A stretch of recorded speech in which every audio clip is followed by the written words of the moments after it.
ஸ்ரீமதே ராமானுஜாய நமக. ஆச்சாரியரிடத்தில் எப்படி மரியாதையாக பேசணுங்கிறத அந்த திருக்கோள பெண்பிள்ளை நல்லா தெரிஞ்சு வச்சுட்டுருக்கா. ரொம்ப மரியாதையாக கையை கட்டி வாயை பற்றி பெரியவாள்கிட்ட எப்படி பேசணுமோ அந்த பவ்யத்தோட அகம்பாவம் இல்லாமல் அவர் திருவடியை சேவிச்சுட்டோ ஒவ்வொரு வாக்கியமாக சொல்லிகிட்டு இருக்கா. அதில் இன்றைக்கி நம்ம பார்க்க போகிறது 53வது வாக்கியம். காட்டுக்கு போனேனோ பெருமாளை போலே. இந்த 81 வாக்கியத்தில் அவள் 2 இடத்துல மட்டும்தான் பகவானை பற்றி பேசுகிறா.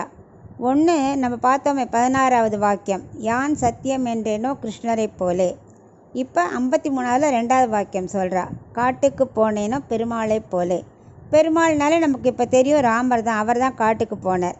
ஸோ அது நமக்கு தெரியும். அதனால் பகவான் சங்கல்பிச்சுட்டாராம் அங்கேருந்து வரைச்சியே, ஆத்மானம் மானுஷ்யம் அன்னே. அவர் அப்போயே சங்கல்பிச்சுட்டார், நம்ம சாதாரண மனுஷனாக வாழ்ந்து காட்டணும், ஒரு மனிதன் பூமியில் இருக்கும்போது எப்படி வாழணுங்கிறதுக்கு எடுத்துக்காட்டாக இருக்கணும்னு சங்கல்பிச்சுட்டு வந்தவர் தான் ராமச்சந்திரமூர்த்தி. ஸோ அவர் நமக்கு எல்லாம் எடுத்து காட்டுறார், எப்படி வாழணும், எப்படி ஒரு ராஜ்யத்தை பரிபாலனை செய்யணும், பெரியவாள்கிட்ட எப்படி மரியாதையாக நடந்துக்கணும், பித்ருவாக்கிய பரிபாலனை எப்படி செய்யணும், நம் வீரத்தை எப்படி காட்டணும், எல்லாத்தையும் அவர் நமக்கு வாழ்ந்து காட்டியிருக்கார். அப்படி நல்ல எல்லாரையும் வசீகரிக்கக்கூடிய தன்மை உடையவர் ராமர்.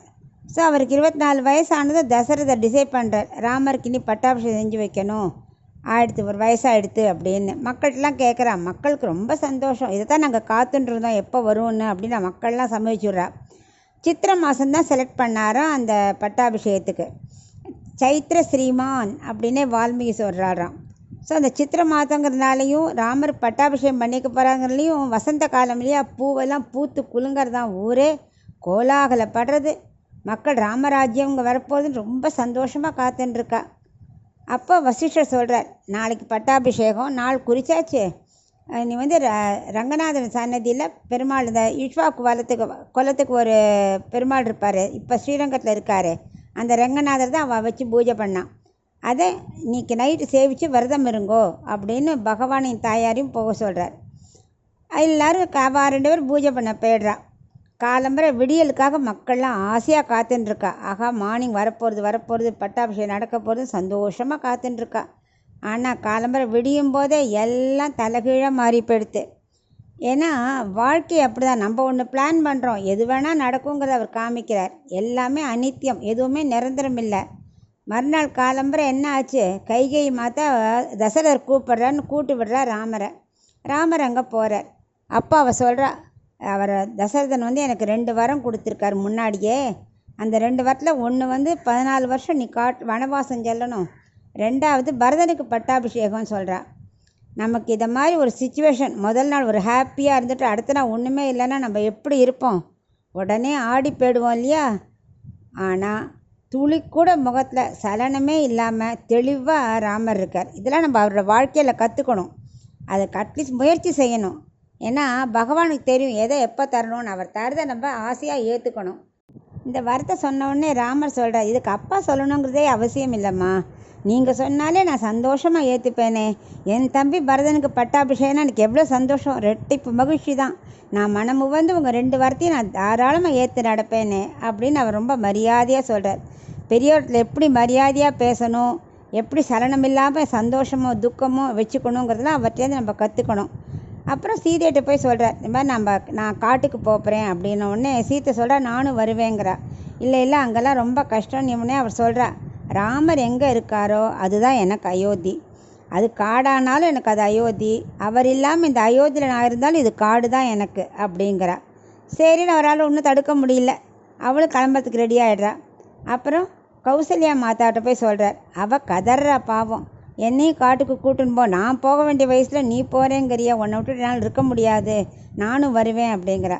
இது 14 வருஷங்கிறது நிமிஷமாக முடிஞ்சு போயிடுமா, முதல் 9 வருஷம், அப்புறம் என்ன 5 வருஷம் அப்படியே ஓடி போயிடுமே, நான் வந்துடுவேன் சீக்கிரம், நீ அப்பா தசரதரை பார்த்துக்க வேண்டாமா, அது உன் கடமையாச்சேன்னா அம்மாவுக்கு அட்வைஸ் பண்ணுறார்.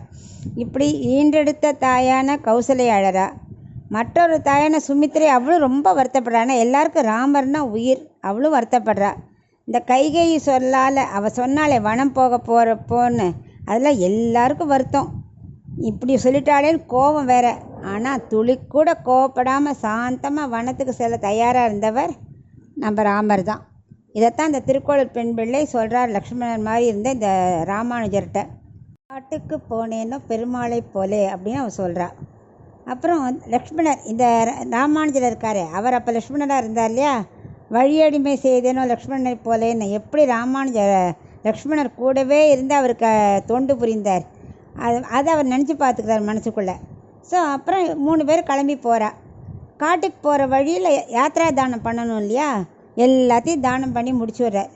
இப்படி போகிறச்சே ஒரு வழியில் ஒரு ஏழை பிராமணர், ஒரு ரிஷி, அவள் அப்படியே உக்காந்துட்டுருக்கார். அப்போ அவன் மனைவி சொல்கிறா, பாரு ராமர் காட்டுக்கு போகிறார், எல்லாம் தானம் கொடுத்துட்டுருக்கா, இப்போ நமக்கு வயசாகிடுது, இப்போ போய் கேளுங்க, நிச்சயமாக எது கேட்டாலும் கொடுப்பார் அப்படிங்கிற அவன் மனைவி. உடனே இவர் வயசானவர் இவர் வரார், என்ன வேணும் இப்போ கேட்குறார், எனக்கு ஏதானு தானம் கொடுங்கோ அப்படின்னு.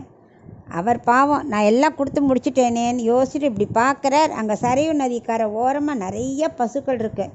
ஓ, இதை இன்னும் நம்ம தானம் தரலையே சொல்லிட்டு இவர்கிட்ட இந்த கம்பு இருக்கு இல்லையா, அதை நல்லா சுழற்றி எரிங்கோ, எந்த இடத்துல போய் விழறதோ அதுக்குள்ளே இருக்கிற மாடெல்லாம் உங்களுக்கு நான் கொடுத்துட்றேன் அப்படிங்கிறார். உடனே இவர் வேஷ்டியை வரிஞ்சு கட்டின்னு ரொம்ப ஆசை யாரை விட்டது, நல்ல பலத்தை திரட்டி வீசி எறிகிறார். கடைசியில் ரொம்ப வீசி எறிஞ்சா சரையில் ரொம்ப தள்ளி போய் விழுறது. பார்த்தா அத்தனை மாடு இதுக்குள்ளே தான் இருக்குது, அவ்வளோ தள்ளி கம்பு போய் எடுத்து. உடனே ராமர் சொல்கிறார், இந்த வயசுலேயும் உனக்கு இவ்வளோ பலம் இருக்கே, இவ்வளோ தூரம் போயிடுத்தே, அப்போ எல்லா மாடும் உங்களுக்கு தான், எடுத்துக்கோங்க அப்படிங்கிறார். அப்போ ரிஷி சொல்கிறார், இல்லை என்னால் நிச்சயமாக இது முடியாது, நீங்கள் சங்கல்பிச்சுட்டார் எனக்கு எல்லா மாடையும் கொடுக்கணுன்னு, உங்கள் அனுகிரகம் தான் இந்த கம்பு அவ்வளோ தூரம் போயிட்டே இருந்தது, இல்லாட்டா எனக்கெல்லாம் அப்படி முடியவே முடியாதுன்னு அவர் அப்படியே ஆனந்த கண்ணீர் விடுறாரு அந்த ரிஷி. இப்படி காட்டுக்கு போகிற வழியிலெல்லாம் எல்லாருக்கும் எல்லாம் கொடுத்துட்டு அவர் மாட்டுக்கு போகிறார்.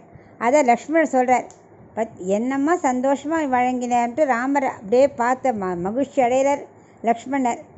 அதை இப்போ நினச்சி பார்த்துக்கிறார் ராமானுஜர். அதனால தான் நமக்கு இது வேணும் அது வேணும்லாம் கேட்கக்கூடாது. பகவானுக்கு எது எப்போ எவ்வளோ எப்படி கொடுக்கணும் எல்லாம் அவருக்கு தெரியும். ஸோ அது மனசில் வச்சு நம்ம பகவானை பிரார்த்திச்சுட்டா போகிறோம். அதைத்தான் இந்த பெண் பிள்ளை சொல்கிறா, காட்டுக்கு போனேன்னோ பெருமாளை போல. அது அப்படி இல்லாமல் இந்த வேத்தியமானி பெருமாள் நமக்கு உதவி செய்வா கண்டிப்பாக நாங்கள் இருந்திருக்கலாம் இல்லையா. அவர் காட்டுக்கு போனது மனமுவந்து, நான் எதுக்கு போகிறேன், என்னமோ என் கஷ்டத்தை இங்கே இருந்தால் ரொம்ப கஷ்டப்படுறேன்னு நினச்சிட்டு போகிறேன். அதுக்கு மேலாக அந்த நம்பிக்கை பெருமாள்கிட்ட வச்சுருந்தேன்னா அவர் எனக்கு வழிகாட்ட மாட்டாரா, அந்த புத்தி எனக்கு இல்லையே அப்படின்னு அவள் அந்த லக்ஷ்மணராக இருந்த ராமானுஜர்கிட்ட புலம்புறா. ஸோ நம்ம தெரிஞ்சுக்க வேண்டியது, எப்போவும் ஆசைப்படக்கூடாது, பகவான் கொடுக்கறத ஏற்றுக்கணும், முயற்சி செய்யணும், நமக்கு என்ன தேவையோ முயற்சி செய்யணும், அவர் கொடுக்கறத சந்தோஷமாக ஏற்றுக்கணும். அதுதான் இந்த வாக்கியத்தில் நம்ம தெரிஞ்சுக்கிறோம்.